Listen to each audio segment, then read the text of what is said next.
Ladies and gentleman السلام علیکم۔ مجھے امید ہے کہ تمام احباب جو ہے وہ ٹی وی پہ خبر دیکھ چکے ہوں گے۔ آج سی او صاحب کی سپریم کورٹ میں ڈیٹ تھی۔ سپریم کورٹ آف پاکستان نے ان کی بیل میں ایکسٹینشن نہیں کی، بلکہ ان کی بیل جو ہے وہ خارج کر دی ہے، اور نیب نے ان کو اپنی کسٹڈی میں لے لیا۔ میں یہاں پہ صرف اس وقت اتنی گزارش کرنا چاہوں گا کہ افراد ہوں یا اقوام ہوں، ان کی زندگی میں مشکل گھڑیاں آیا کرتی ہیں۔ یہ ایک مشکل وقت ضرور ہے، اور اس مشکل وقت میں انشاءاللہ العزیز ہم سب جس طرح سے پہلے سیف الرحمان خان نیازی صاحب کے ساتھ کھڑے تھے، انشاءاللہ ہم آج بھی سیف الرحمان خان نیازی صاحب کے ساتھ ہیں۔ اب آ جاتے ہیں کہ کیس کی نوعیت کے حوالے سے اور آن ورڈ کیا ہونا ہے۔ دو پہلو ہیں۔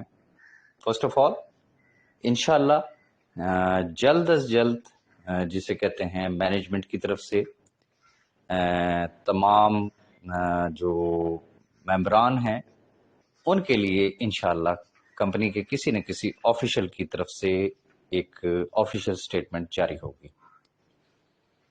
لیڈرشپ الحمدللہ متحد ہے اور یقیناً صاحب صاحب کے ساتھ کھڑی ہے۔ اور یہاں میں صرف اتنی بات کرنا چاہوں گا کہ چونکہ یہ پاکستان کی ہسٹری میں پہلی دفعہ ویری فرسٹ ٹائم ایسا ہو رہا ہے کہ کسی بھی نیٹ ورک مارکیٹنگ کمپنی کے اونر نے سٹینڈ لیا، نیچے سے اوپر تک last and supreme court of Pakistan ہوا کرتی ہے۔ اس شخص نے اپنی جنگ لڑی، وہ شخص آج بھی اپنی جنگ لڑ رہا ہے۔ اب مزید آگے کیا ہونا ہے؟ ڈیفینیٹلی نیب نے اپنی انویسٹیگیشن کرنی ہے۔ اب جسے کہتے ہیں کہ دودھ کا دودھ اور پانی کا پانی ہو جائے گا۔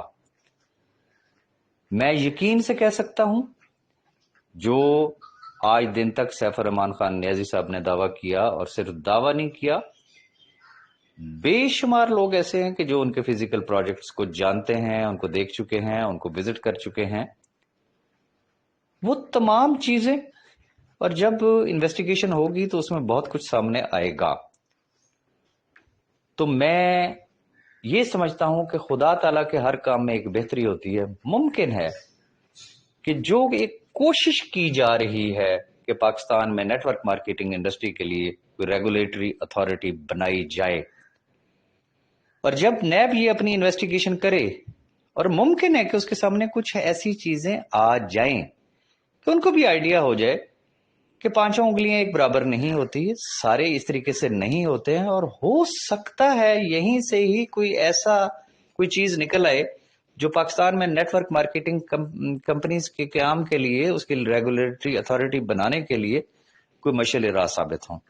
تو اللہ کے ہر کام میں بہتری ہوتی ہے۔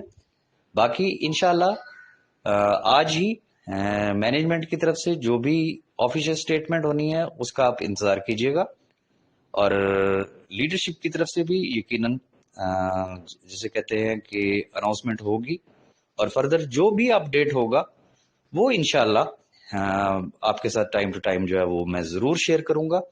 آخری بات میں صرف اتنی کہنا چاہوں گا کہ ایٹ لیسٹ آج ایک ٹاپک ضرور کلوز ہو گیا جو بارہا کہا گیا، بار بار کہا گیا کہ سیف الرحمان خان نیازی ملک سے فرار ہو جائے گا۔ ایٹ لیسٹ اس شخص نے یہ ثابت کیا کہ وہ بھاگا نہیں، اس نے پیٹھ نہیں دکھائی، اس نے سامنا کیا، اور اس نے قانون کے سامنے اپنے آپ کو سرنڈر کیا ہے۔ اب یقیناً انویسٹیگیشن ہوگی، اور میرا ایمان ہے کہ رب تعالیٰ جو ہے وہ اس کو سرخرو کرے گا۔ باقی اس وقت جو احباب جو نیب میں گئے اور جو نہیں گئے، اگر آپ کو یاد ہو تو میں نے کچھ عرصہ پہلے ایک ویڈیو میں ایک شعر کہا تھا، آج بھی میں وہی شعر کہوں گا کہ، اور اس کے ساتھ میں آپ سے اجازت چاہوں گا، باقی باتیں انشاءاللہ پھر ڈیٹیل میں آپ کے ساتھ کروں گا، کہ میرا عزم اتنا بلند ہے کہ پرائے شعلوں کا ڈر نہیں۔ میرا عزم اتنا بلند ہے کہ پرائے شعلوں کا ڈر نہیں۔ مجھے خوف آتش گل سے ہے، کہیں اس چمن کو جلا نہ دے۔ تو اصل کہانی یہ ہے۔ Thank you very much G.